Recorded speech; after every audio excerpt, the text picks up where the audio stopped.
Both of them. Like, you even said last week when we were discussing like how to describe the Lapu Lapu, he is the front line. He is the setter. And if you don't follow him, you're not going for like, you know, the successive team fights. But that's been like the identity of the barangay. Whenever James sets, there's always that follow-up. But that's also very true for Tlph. The amount of time Sanford has saved the game with the Lapu Lapu. It's crazy to think that we've come down to this, like that very one pick on XP, which is also part of Wolfski's victory in the Howl. The XP is very important here. They set that tempo. The Phoveus is also still open. If you're going for the Arlott, Phoveus, Lapu Lapu trade, this is a dynamic that you have to watch out for. Yeah, they can go Phoveus first if ever. As much as Lancelot is open. Yeah. They could go for it. That's very tempting though for Tlph. So now I see. So they give the option to Smart Omega. There's a good chance they pick both Lance and Phoveus here, which gets countered by a glue. So Tlph, they've loved their glue ever since MSC. Like they think of glue as a championship winning here. For some reason, it always wins in the finals. Oh, I don't know that. That's Sanford's notes. Okay. He mentioned that to me. He was like, that's anecdotal. Yeah, glue gets buffed for some reason in the grand finals. He doesn't know why. Oh, and then usually that he loves picking the glue into the Phoveus. There's not much a Phoveus can do against a glue in the lane. Yeah. And they do get the Lancelot. So yeah, why you tease it. Yeah, just get the glue or the YSS if you want to match with damage. And actually, no, yeah, you do need to get the YSS. You can't go for like a tanky juggler for Carl Tease. Yeah. Curious to see though what the gold lane would be. Because now they removed the Harith. I think both sides are eyeing at the carry. Both Oheb and Netsky. We've seen Netsky like pull off amazing games with carry across the years. He's an amazing carry player. But for Oheb, that's the question. Do you go for heroes like carry, or is there space for Beatrix? All right, so we do get the Yusun Shin and the Farsa here into the hands of Sanji, which I can't believe we've gone this long into this matchup without mentioning the GG mid lane matchup. Kagura in the hands of Haji, the KDA machine. Oh, wow. I think that's better. This hero feels like it was put into this metagame for a very specific reason, and that's for Haji to play it. Yeah. And it's also good against Kalea. I mean, the Kagura always has a way to protect herself. A little bit of a cleanse. Good luck trying to catch her with the Tsunami Slam. Oh my, I miss the EVOS Haji era. Like the Kagura, even with Carl Teasy, SGD days, he's also like a good Kagura player, but now, again, as you've said, it is placed on the spot for a Smart Omega, which is good against both the Farsa and the Kalea. Sometimes even great against the Yusun Shin. If you catch him off with the Traceless on cooldown, you can just burst the YSS. But now Omega can get can ban Sanford here's Esmeralda. That's so far-fetched, honestly. They could have just gone for the Lapu Lapu and Glue ban. Yeah, I think they're looking at the... I think that's the reason why Team Liquid Philippines decided to pick the Farsa first, because they're banking that Omega will slip up on one EXP ban. There's always going to be one good option. They can say, yeah, either the Lapu Lapu or the Glue. They can't ban both. They can't pick another one of them, so they just let it through. That's a big risk, though, because like I get the idea. It's just dangerous because if Omega figures it out, you know, they could just go for those two bans. Because at the end of the day, why are you scared of the Farsa? You have a Phoveus. Something tells me Omega's setting up the Harith. No, Harith banned. Oh, right. Yeah. Yeah, so I think... Okay, so the Esmeralda is all the more baffling. Yeah, I think what they're eyeing out here is for Smart Omega, they want to let the Lapu Lapu go and then take the carry to Red 4. Yeah. I think that's the goal. So Red 4 and then go ahead pick the Lapu. Yes, because even then you don't have to worry about gold lane matchups. Like, even if Tlph swerves with the Bruno, it's fine. You have a Phoveus, you have a Kagura, and you have a Lancelot. So now I think... What? Huh? That is a Rome Ruby. Yeah. Or are they playing with a potential... No, so why is this? Yeah, you don't Ruby Gold with a Lancelot. Yeah, I think Omega are just pick this Ruby Gold to make sure that Team Liquid Philippines doesn't get the Ruby Gold in their hands. On XP. Yeah. But no, on Rome. No, this is a Kalea on Tlph. Oh, no, for Omega. No, the Ruby could have okay. Ruby's going to go to the Rome, yes. Yeah. So, honestly, OM can just go Granger or the carry now. Yeah, dude, why is it... Granger, Yuzong. Give me the Yuzong, please. I don't think we're going to get it. I've been asking for the Yuzong for the longest time. It wins against the Phoveus, and it's also decent against, the likes of the Lancelot. But they go for the Glue. Yeah. And they're the Euphony of Suffering. All right, we alluded to the Glue. Granger. And here it is. El Granger. As Granger. Smart Omega, they still do not have a pick for Nets, Presco, Netsky, Kenneth Barrow. Bruno, no? Oh, yeah, no, I like Bruno here. Bruno's good. Yeah, because I feel like but then even with the Farsa on the other side, either the Bruno or Carrier, I feel like has the right damage profile to cover for what they need. Hopefully they don't pick something off-kilter like a Beatrix or a Claude. Yeah, because if you slow down Tlph's game enough, Bruno just takes over mid-game. You have a Phobius, Ruby, and a Lancelot that can cover you. Even if, say, you spend the Feathered Airstrike from the side of Tlph, you just wait for the next wave, and then you just continue pushing. We wait with bated breath. It's probably going to be carried out. What does the self-proclaimed best gold laner pick up? It's the Claude. Oh no! What are they trying to do with this Claude? One of the things I wish that they didn't pick. Okay. This is last game's Lucas. Yeah. Yes. Yeah. So this puts like an insane timer on Tlph. If they slip up early game, Omega's just taking over late game, right? That's the nature of this matchup. But the thing about Liquid's draft is it's very like fundamental to their identity. It's Stampede. It's a YSS. It's a Granger. It's a Kalea. You give them two kills in the early game. You give them first turtle. For sure, you're losing the next 5 minutes. That explains Liquid's higher lineup rating and higher early game. They have that 1-2 combo, that Kalea Farsa, and even the Glue Farsa. Whoever they want to feed into the possibly late game usage shit that Carl Dees is going to be able to snowball into. Let's watch how this unfolds. Game number 1, Liquid Philippines versus Smart Omega.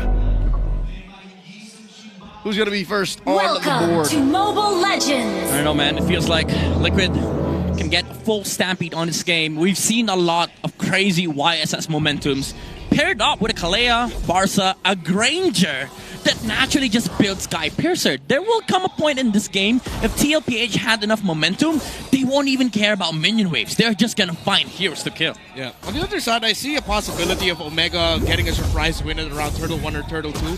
Something that we usually see with the Phobius and Lancelot together in the same lineup. And considering that you have the extra surprise factor of, oh, hey, we have a Ruby, 1 second skill suddenly messes up your team fight flow, that's something that Team Liquid Philippines might get surprised by. Yeah. I mean, Omega, they do have the Lance Phobius, as you mentioned. Lance could just steal a turtle. Phobius has been, a nightmare to deal with in the first turtle. But one problem that they have to solve first is Sanford. Like, they have to deal with this glue. Because we've seen a lot of Phobius glue matchups, even in the international stage. If nobody shows up on XP, Glue just takes over the turtle and then goes mid, gets level 4 there, and then haunts for the enemy jungler. Okay, I have a slight crazy question here. Okay. Do they need to worry about the glue when early on, Liquid might not even have the damage to supplement what Sanford brings to the table as a glue? Considering that we did mention the Phobius Lancelot problem of Team Liquid Philippines against Omega. The thing is, they don't have to worry about Glue's damage, but they have to worry about his displacement factor. Because there's a Kalea in the game. Okay. The pure displacement, and then also the level 4 of the Parsa. Feathered Airstrike can just burst anybody down. They don't even have to kill the Lancelot, honestly. If the Lancelot steals a turtle, it's fine. Ryze is going to show up, Retri. As long as you poke the Phobius, and then for the next few minutes, the Phobius is shut down, the Glue is just taking over the game. Yeah, that's what I'm more afraid of. Again, it's through mid that everything else happens for Team Liquid Philippines. So I'm expecting Omega to attack elsewhere. Omega's going to harass Oheb. Omega's going to try to, again, we've seen it before, just bear down on that glue while it's trying to find its targets. We've seen that happen once or twice. Yeah.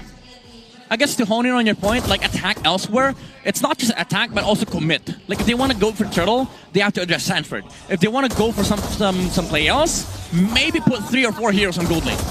Oh, speaking of, Netsky trying to trade against Oheb, it's clear that he's already acknowledged that this is a practice in futility. You can't trade against a Granger, not like this. Yeah. Even instead of sidestepping or trying to get away from the range of basic attacks, Oheb just threw up a sticker.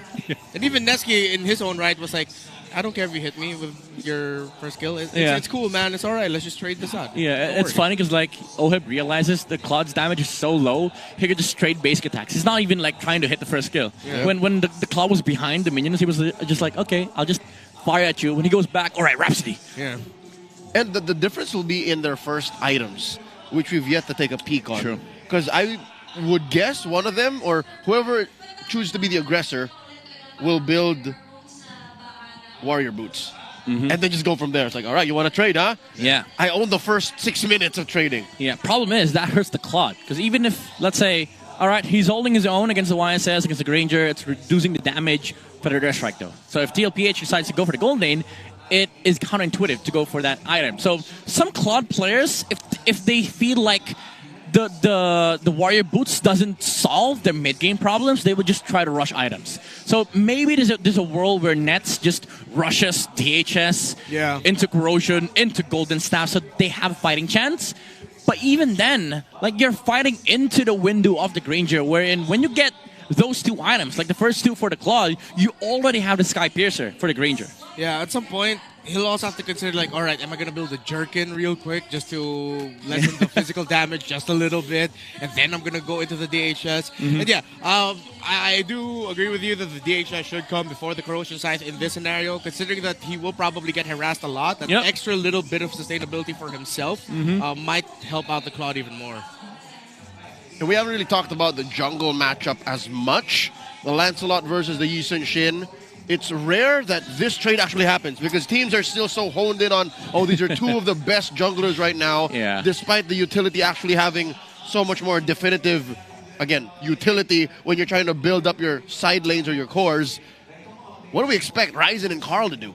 I would say for Ryzen, he's more focused on, like, contesting against Tlph, but Carl DZ, I mean, their signature YSS has been kind of different from a lot of the YSS we've seen, so maybe that's where the cracks show up. Because Tlph, they don't actually use the YSS as an aggressor in the mid game. They try to take it towards the late stage of the game. So maybe that's why Omega thought of letting go of the YSS, because they know TL is going to take this to late game.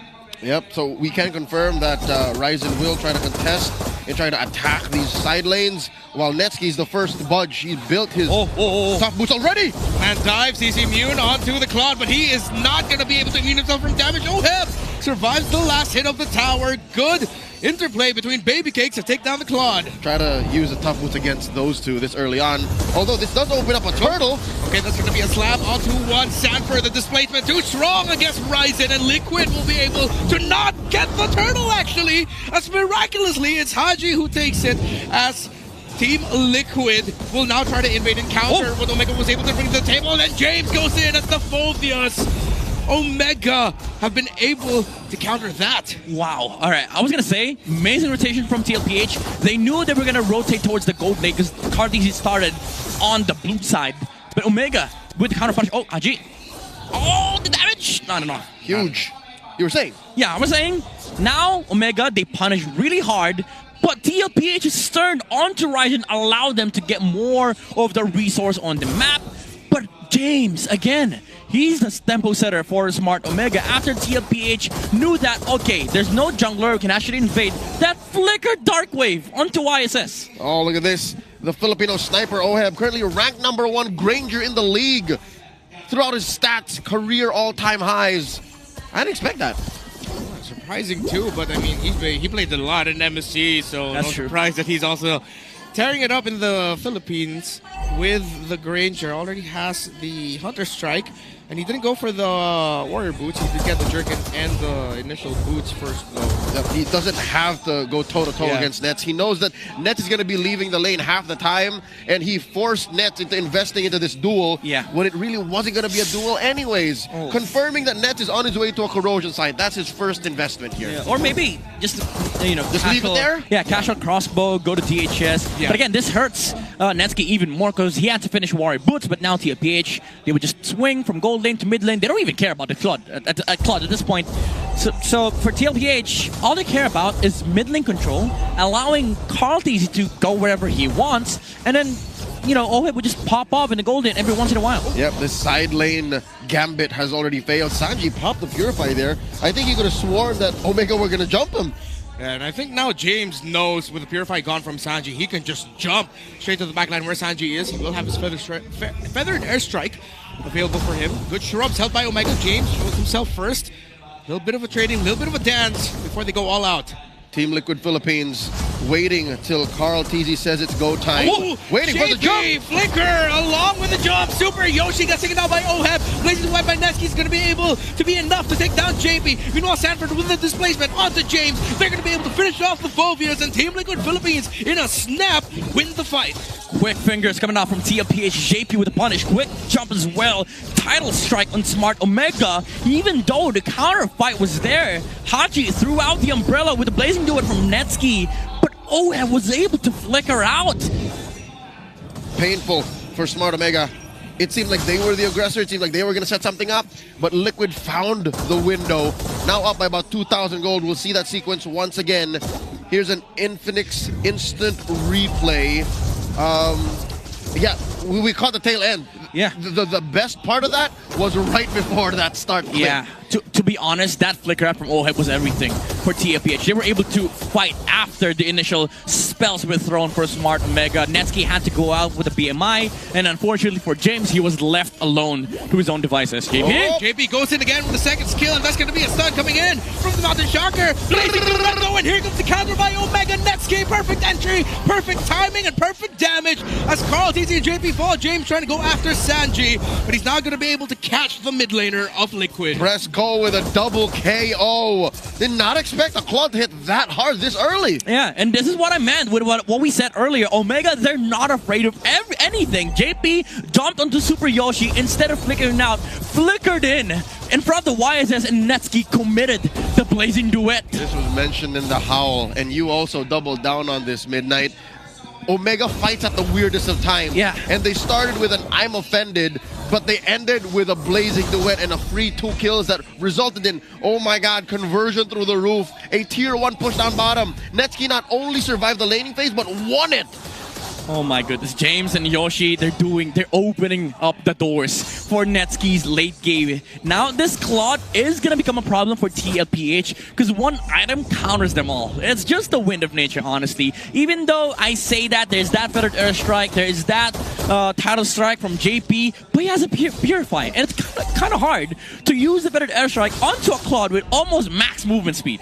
So now Omega are going to be opening up the map through their Claude in the bottom lane. Liquid are going to go for the Turtle Blitz. Omega will not be able to contest this healthily, but Omega are playing for the slow push onto the sides with the map control. They don't need to take that right now. They want to play the slow and steady pace around their Claude. That's a Mountain Shocker revealing all of Smart Omega.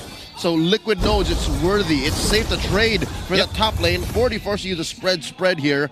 Omega holding down the fort mid. Yeah, I like the word you used though, trade. Tlph, they're finding trades because they know Omega's doing something on the map. And unfortunately for Tlph, even though they got the turtle, as you said, Smart Omega, they're fine with this. Okay, Sanford has starting things off now, but here comes the entry of Haji, able to interrupt the feather dash strike, leading the win again by Netsky, and JP goes down. Yet again, Omega seem to have found the perfect answer to how Team Liquid play. They wait for the JP or Sanford entry, play it slow and steady, and then go all in when they see one of the frontliners are low. Ooh, attempted Grand Theft Purple here, and I think that is successful. It is, yeah. Carl refused to use the retry. Yeah, he felt like he was gonna be able to take even Ryzen. Oh. Okay, never mind. He actually used his own retry. Gentlemen, may I say I love what Ryzen is doing. This is a throwback to the Season 9 utility Lancelot we've seen him flourish in. Yeah. It's the Bruiser build. Yeah, alongside SDZYZ, right? The Bruiser Lancelot, and now Ryzen is showcasing his ability to just maneuver around fights. And Omega, again, as we've said earlier, they're fine with what's currently happening on the map. They're fine trading farms, because guess Yoshi. what? Oh, Yoshi with a conceal to the back. Let's see if he's going to be able to grab someone, because actually JP was able to grab James. James able to flicker out, and this is going to be an awkward angle for Sanford. He's going to be left alone. Is he going to be able to get away from the members of Omega as Ryzen gets chased down by Carl TZ? No deaths, but Omega almost catching Team Liquid off guard. Good amount of resources used to both disengage and find these fights. Yeah. But Liquid are standing their ground. They refuse to back off. yeah, this is tough for Smart Omega. Even though, again, as we've said earlier, they're fine with getting farm, but now with less battle spells on their side, Tlph can just blitz the Lord. Okay, next he's Purify is still online. He's looking for stacks. Yoshi Might get it from this wave up top. Lord here, approaching half health. 40 just sweeping that river brush. Control of this is key. Yeah, quite awkward right now for Omega to engage, but here comes JP with the entry once again. Tsunami slam onto Super. Yoshi gets taken out. Netsuki's blazing duet gets sidestepped. Haji gets punished. And in the back, though, you see James grabbed yet again by Sanford. The displacement too strong for this glue. And James can only stand and try, but he will eventually fall against Team Liquid. Omega are showing signs of, how do I say, they struggle to put up a box. Like, Liquid just break through their formation so easily. Yeah, that's the fault line of JP. Like, he found the Ruby and he knew there was no punish. There was no flicker from James. Nobody could stop the Kalea from just jumping on the Ruby. And Carltes, he dodged away from the Blazing Duet too from Netsuki. So Omega wasn't doing any damage. Sanford goes zone out because JP's way too low to front for Team Liquid. It looks like Liquid is going to be able to get that turtle. Make it the Lord, actually. As Rising gets grabbed, gets taken out with the Blazing Duet by Netsuki. It's on point. A shutdown. And a double kill for Netsuki. As Sanford is able to stay and catch Haji. 40 is going to be left behind, though. Unless Sanji can help him out, he cannot. He can only watch as Netsuki now has 6 kills in this game. Netsuki put this whole game on his back. Literally, all that Smart Omega is doing is for Netsuki. Yeah. Everybody on the side of Omega can actually just maneuver around these fights. Haji throwing umbrellas left and right. James with the constant jumps. Unlimited dashes from Ryzen, and the damage, it's all coming out from Netsuki. Even though they lost the Lord, Tlph, they felt like they could actually go for more. But the Blazing Duet was ready from Netsuki, and he was able to take out Oheb. Midnight, all the more it's scary when you mention that this is stopped by a singular item, a Wind of Nature. Yeah. What happens when Liquid finally gets that? I mean, at this point, the Wind of Nature becomes the key for both sides. Tlph and Smart Omega actually on all course. And it's also like who can get the better box, because Team Liquid Philippines, there are times where, yeah, they have a good formation, easily broken by Omega. And then on the other side, Omega, if they mess up their initial entry into the box of Team Liquid, suddenly they're fighting in an awkward spot because they're all diving in. Yeah. Even though like we praise the late game aspect of this Omega's lineup, their team fight is kind of one-dimensional. Like if you go, you have to go. It's very full committal. If you mess up, that's it. Tlph could just reposition with the unlimited traceless. Even though there's a couple of dashes as well from Smart Omega, you cannot stop the amount of pokes they have from the Farsa, from the YSS, and even the Granger. Even if you take this to the 25-minute mark, I don't think Omega can hold a box against Liquid. That's just what this lineup is capable of doing. And you'll see here, Oheb is just a wee bit off of that Wind of Nature. Yep. When it does happen, when he gets that item, it's over. They have to find a way to burst that Granger, because this whole rattle Liquid until Nessie can come with a Blazing Duet situation won't happen again. Yeah, but it's not on Netsuki though. Like there's also Wind of Nature for the Claude. So for both sides, they have the win conditions, but again, it's just more awkward for Smart Omega to actually start fights. They have to wait for JP. Super Yoshi can just jump in, find the catch, because there's a ton of punish on the side of Tlph. And by the way, we're having a Superfan early Pamasko promo. Buy your tickets now. Limited time only, goes from 250 pesos to 189. Promo runs from September 5 to September 19. But I feel like if we ask Omega, hey, how do you feel about awkward team fight? They're going to answer, what awkward? We like that. We don't care. We like it when it's a little kind of freaky, you know. It's a little weird. It's a little weird. That's just how they are. And we're into that, you know. This is a ragtag squad of athletes taken from all over the world across the MLBB ecosystem and now playing under the banner. Smart Omega. Lord is up. Liquid just seems to let it go. I mean, Caldi's gonna spot this. Omega are going to be able to rush this. Yeah, Oheb showed himself top lane. Let's see if Omega will be able to rush the Lord. It looks like they will be, but Conti is close enough. James, just James alone was enough of a zone out. And here comes the Feather Dash Strike. JP with a flicker, title strike, and the Mountain Stalker. But Oheb still alive, blazing duet. Godlike for Netsuki, but Oheb's able to sidestep. He's fighting, he's surviving. Ryzen trying to hold on, but it's a double kill for Sanford. Netsuki went after Oheb, but couldn't get the kill. 2-4-2. Massive win for Smart Omega, because at the beginning of this engagement, the sequence, they got the Lord, and now 40's on Hodge. Oh, he's going to be able to dash on out of there, and Sanford's going to be stuck in the tower. Feather Dash Strike. San holding on, but Netsuki able to free hit, but Netsuki will back away. The Lord is marching for Omega up top. Okay, here's the thing about Smart Omega. Okay, they're done. They're done. They're done. Here's the thing about Smart Omega and Super Yoshi. It doesn't matter how many times you doubt the hero pick. What you don't need to doubt is the mechanical execution. He was jumped by JP. Even with the conceal, he was walking in front of YSS, making sure that Tlph does not try anything fishy against Smart Omega. And after that sequence, JP found the counter jump. Instead of flickering out right away, he hooked two members on the side of Tlph, and that allowed for an amazing and beautiful blazing duet from Netsuki. I mean, there ain't no Matildas, no Angelas, no Rafaelas here. When you commit in a team fight that is made up of lineups like this, it's all in. If you get away, you have to make the call. I'm going away, but Liquid were already in too deep. They already lost the Lord, and they wanted to find something else. And what they found was the end of the barrel of Netsuki's double pistols. They're trying to recover because for the first time in a while, actually, this whole game, if not, Omega now has a lead. Yeah, this is the first time. It's a small lead, but again, this is the late game power off the clock. Even though there is a lot of punish from Tlph, these sequences have been amazing for Super Yoshi. The catches that he's been able to land. And also James, just disrupting the enemy front line. Sanji is always trying to find a perfect position so that he doesn't get caught by the Phoveus. And it seems like we've found the answer. What happens when Liquid gets their hands on a Wind of Nature? Sure, it's just on Oheb, but that's a key part of that lineup. We found the answer. Omega can go for kills elsewhere. Tlph dying that quickly? It's not like he couldn't do anything to Netsuki. He will just fold when the Blazing Duet gets in his face. Sanford, here's another option. Builds the blade armor. So now he's going to hurt Netsuki a little more on the clapback. But that doesn't answer what you do for Sanji. Maybe that's why Sanji here is keeping himself scarce. He's deathless so far. He wants to stay that way because if he gets picked off early or if he's exposed to a lone Netsuki, it's over. Like this whole thing, forget about it. If one of these three cores dies first, then Oheb can't even make the most of that Wind of Nature. They have to space out their positioning because honestly, it's kind of hard for Tlph to go right now in front of Omega. If they want to find a title strike target for JP, I think at this point you try and catch the Phoveus so he doesn't become a problem for the Farsa. Yeah, 100%, because James has been a menace for Team Liquid Philippines to handle. The fact that he can survive so long in fights and also deal a great amount of damage along with it has been a thorn on their side. So Sanford spots James out onto the wings. Omega controlling the amount of information. Again, Tlph does not use the Mountain Shocker just yet. James down to less than half health. Forces the flicker. What? Ooh, that is big.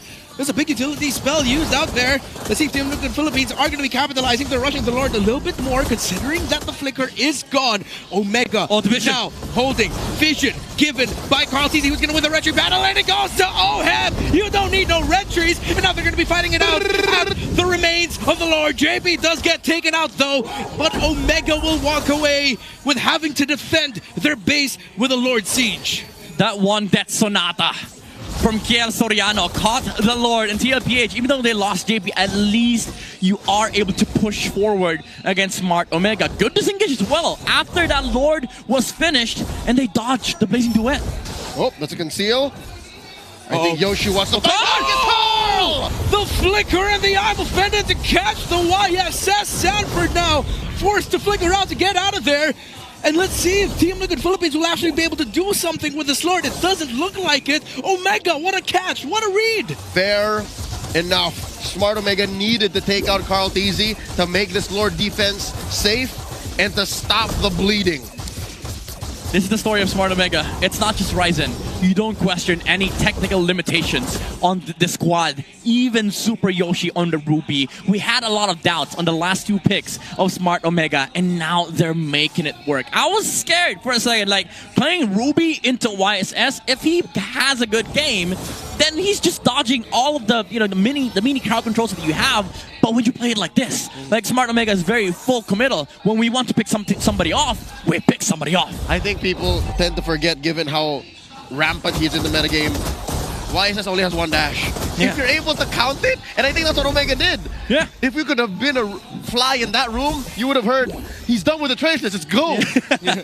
Now what does your one dash do against multiple dives? That's true. Sure, go ahead, get vision, but I think from the trends that we've seen, it's a sure thing that JP and Carl Tizzy will fall almost every team fight. Dude, that's why like the technical limitation is a very important topic. Because right now, it doesn't seem like it for Smart Omega. Tlph, it's not that Carl... Oh, wait, Ryzen? Spots Sanji, flaps him out of the bush, forcing a wings by wings. The Barangay are marching forth. Yeah, you know what? It's not like Tlph is playing bad with their heroes. It's not like Carl or JP's feeding. It's just that Omega, they're using their heroes right. They're taking what they can. These are the licks that come with the big wins. Liquid have lost the lead once more. I'd say the map isn't equal, red and blue. And the Lord is spawning on the upper quarter. Mountain Shocker. Oh, no, wait. All of Omega are shown. And that's a, what? There's like a Sanj. Okay, already committed there. Two big ults. This one for the next trades. Two big ults committed there by Liquid as they use their Mountain Shocker as well to get vision. It's going to have to be a long dance for them against Omega. And the Lord that spawns in 13 seconds. I like this. They reposition towards the long lane. They know that Ryzen is not going to be punished. There's no Mountain Shocker for the YSS. So there's no way Tlph is going to know for the next 30 seconds. Oh, never mind. In with the title strikes and Nami Slam, and they burst down the Kagura. Advantage for the cavalry. It's clear. Omega are going to be able to find a turnaround. They are going to slow things down. Mountain Shocker using it. They're going to go for the chase. Mountain Shocker to stun James down. But the blazing duet after the pull by Yoshi. If you're offended, you can only watch. But Liquid are still fighting through Oheb. The Granger is fresh. He is fighting, and he takes down Yoshi. That's a double kill for Oheb. 3 for 1. Even if it is the GOAT you take down, it's a bad look for Omega. How was Haji caught like that? I don't know. He threw the umbrella. The catch was there from Tlph. JP made two phenomenal plays. One catch onto the Kagura and then one catch onto Ryzen. The setup was beautiful from Smart Omega. No punish, no Mountain Shocker, no vision. We could just play the long lane. But Haji had to show in mid.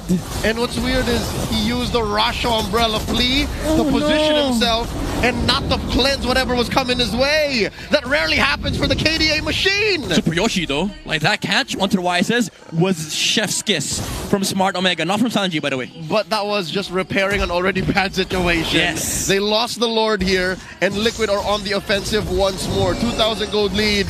Lord is spawning very soon. Here's a quick look once again at that sequence. Yeah, very, very, and I would say a big blunder from Haji when he tried clearing that mid lane.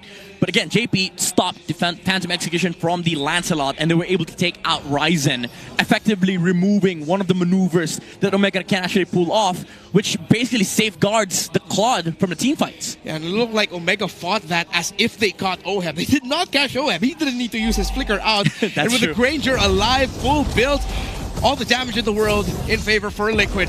Omega, see if they'll have enough tools to defend. Feather Dash Strike already committed. James, Dark Wave to cancel out the Feather Dash Strike. Two towers still stand here for Omega. They're going to be able to take down the Lord relatively quickly. Vision provided. JP goes in straight for Super Yoshi. Tsunami Slam, Tidal Strike, everything in between. Ryzen able to dash through the minions. He's trying to clear it up. Too much damage and clear for Omega. Liquid, though, they still have minions. They're still pushing, but they will back off now. Great defense by the Barangay, keeping themselves and the base intact. They do lose quite a bit of gold in that exchange, about 4,000 now. The Cavalry are marching forward with, and a Lord spawning in a minute.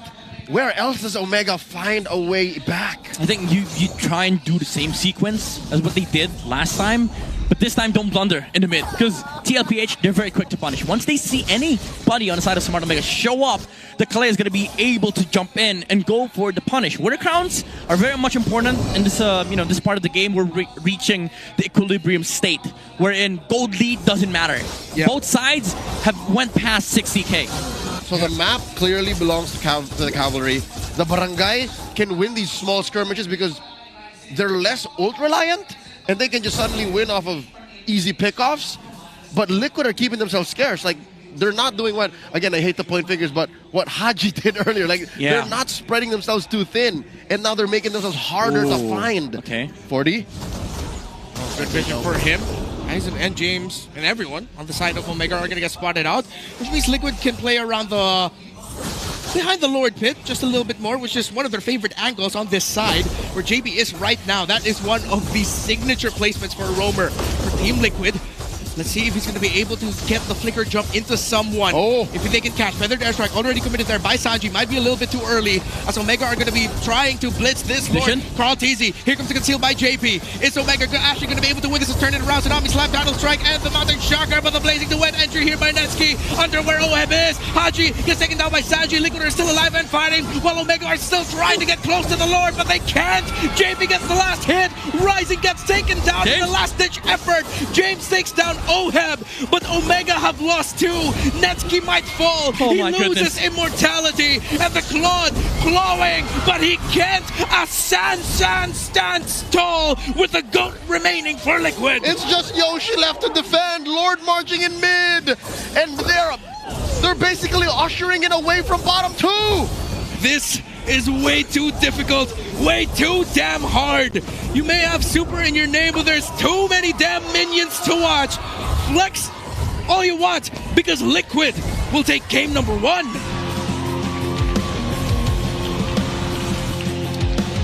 That was a fight already lost in the Lord pit. You could tell about 10 seconds into the sequence. But I guess there was no turning back for the Barangay. They'll have to just crawl their way back in game number 2. At this point, it's kind of unfair. Like, you have Carl, JP, as we mentioned earlier. They were shut down by Super Yoshi. Came in that last Lord fight. Dude, Sansa, they never run out of players. Yep. Sanford standing in the front lines. Mind you, Omega played that Lord dance very beautifully. They were able to drop the Lord. Ryzen, in the middle of JP's jump, purchases an immortality. And he survives. He was able to get out. But because of that, when they dropped the Lord, Netsuki had to force the fight with the Blazing Duet. And what does Sanford do? Stays in the front line, uses the blade armor, and jumps on anybody that tries to catch Sanji off guard. That's why the Farza was able to land multiple impactful hits from the Farza with the feathered airstrikes, with the stuns. The amount of damage that he did on that last fight was insane. It was nasty to watch. And that's why the Lone Stallion, the chef, cooked up an MVP performance. Not a single death on Sanji's Farsa. Dude, may I say, the first few moments of the game where we highlight, okay, 0 deaths, maybe because he was scared of the Phobius. Last part of the game, it was his positioning, perfect placements from Tlph, and also just sheer understanding of what you should do. When I saw that feathered airstrike, I was like, that's perfect. Because that's what you need when the enemy team is about to drop the Lord. You force them to kind of like choose whether we drop the Lord or we fight into this. But Omega decided to, okay, we just disengage. When they dropped the Lord, what he did was use the wings by wings and attempt to like catch somebody. That's when the path for JP opened up, caught off the Lancelot, and that was just the start of the sequence. Yeah, and I feel like the KDA here of Sanji and his overall playstyle in this game is a good way to look at the overall story, where, again, we've talked about Omega's lineup being like, once they've committed all of their ultimates, there's not much they can do. The best that they can do is give room for Netsuki to free hit. Yes. But what happens when he's free hitting a glue with a blade armor and he's getting clapped back with a little bit of damage? Eventually, the cooldowns are going to wear down for this Farsa, and even though he only had 1 kill, the main focus there are those 10 assists, playing around the longer team fights through this Farsa. And it's a hard lesson learned by Omega. Sure, they're able to find these weird spots all throughout mid to even the late game up to that last fight, but I think it's a lesson that only really reveals itself and really sinks in when it's over. It's hard to man-to-man defense Liquid, especially with this draft that they've got, and I think that's a lesson that will ring true inside Haji's head, because he's the main victim of that one lesson. He keeps thinking, no, it's fine. I think I should be fine, right? Yeah. And there's oh, wait, never mind. Yeah, dude, see this sequence from Sanji and Sanford. Again, as I mentioned earlier, wings by wings, he was just roaming around looking for like targets to stun. Second feathered airstrike, and look at where Sanford is. He's like, bro, I got blade armor. Yeah, I'll even add to that. Sanji didn't wings by wings to the back line. He power walked to the back line. Yeah. And then used the wings by wings to sort of like, all right, let's see, am I good? Am I good? What are you gonna do? Feathered airstrike again. Phobius has no flicker. Come on, bro. I mean, that's what an 8-foot-tall supermodel mage would do. Yeah. That's what the Farsa did in the hands of Sanji. 25 minutes, that was a long game. Again, try to invoke all you'd like from Smart Omega timers. Finally, Netsuki was online. He did have quite the KDA. But at the end of the day, it still comes down to execution. Yeah, they did invoke, however, the late game aspect of this Tlph lineup. Like, usually whenever you see these comps, you think about, okay, maybe mid-game death ball from the YSS. But no, Tlph, they just farmed. They were happy trading farms with Smart Omega. They wanted to go for the late game. And I think that's where the plan came from. Like, Smart Omega knew they will be fighting late game. And their composition, I would say, on paper, it's just better.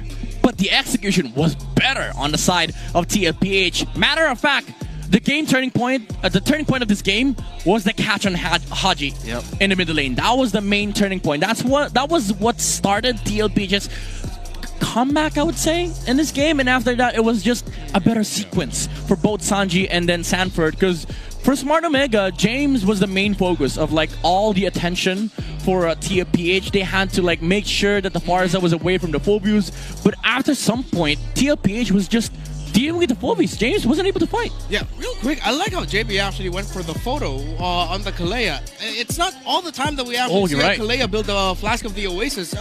Usually that's like full tank item. Yeah, it's a good catch. More regeneration for him, not just himself, but also for his teammates. And again, Tlph, you see Sanji being safe in the early game. Yeah, again, it's just being scared of the Phobius. One would say he doesn't want to die, doesn't want to lose momentum. But late game, however, is a difference.